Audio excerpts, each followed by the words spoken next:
Assalamualaikum warahmatullahi wabarakatuh. Perkenalkan, nama saya Alif Habib dengan NIM 22043070.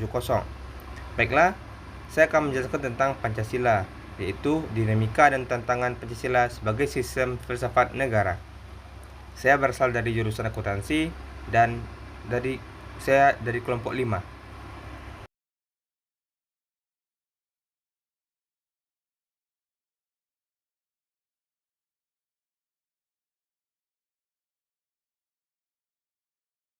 Pancasila, dinamika dan tantangannya, yang terdiri dari pendahuluan, dinamika Pancasila, tantangan Pancasila, upaya memperkuat Pancasila, dan yang terakhir adalah kesimpulannya. Pendahuluan. Pancasila sebagai sistem filsafat negara telah menjadi dasar negara Indonesia sejak proklamasi kemerdekaan pada tahun 1945. Namun, dinamika dan tantangan yang dihadapi Pancasila sebagai sistem filsafat negara masih terus berlangsung hingga saat ini. Dalam presentasi ini akan dibahas mengenai dinamika dan tantangan yang dihadapi oleh Pancasila sebagai sistem filsafat negara, serta upaya-upaya yang dapat mendukung untuk memperkuat kedalaman kedudukan sebagai dasar negara. Selanjutnya adalah dinamika Pancasila. Dinamika Pancasila sebagai sistem filsafat negara terkait dengan perubahan sosial, politik, dan ekonomi yang terjadi di Indonesia. Salah satu contohnya adalah perubahan nilai-nilai masyarakat yang semakin cenderung individualisme dan materialisme. Selain itu, dinamika Pancasila juga terkait dengan perkembangan teknologi dan informasi yang membawa dampak pada cara pandang masyarakat terhadap kehidupan dan nilai yang dianutnya. Selanjutnya adalah tantangan Pancasila.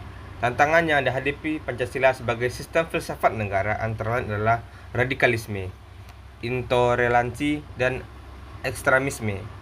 Hal ini terkait dengan adanya paham-paham yang bertentangan dengan nilai-nilai Pancasila seperti pluralisme, demokrasi, dan hak asasi manusia.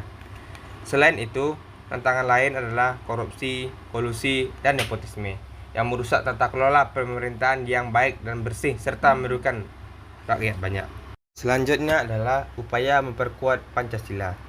Untuk memperkuat kedudukan Pancasila sebagai dasar negara, perlu dilakukan upaya-upaya seperti meningkatkan pemahaman dan pengalaman nilai Pancasila di semua lapisan masyarakat. Selain itu, perlu juga dilakukan upaya-upaya untuk menanggulangi tantangan yang dihadapi Pancasila, seperti dengan memberantas korupsi, memperkuat lembaga-lembaga negara, dan meningkatkan kualitas pendidikan serta pemberitaan yang berimbang dan berkualitas.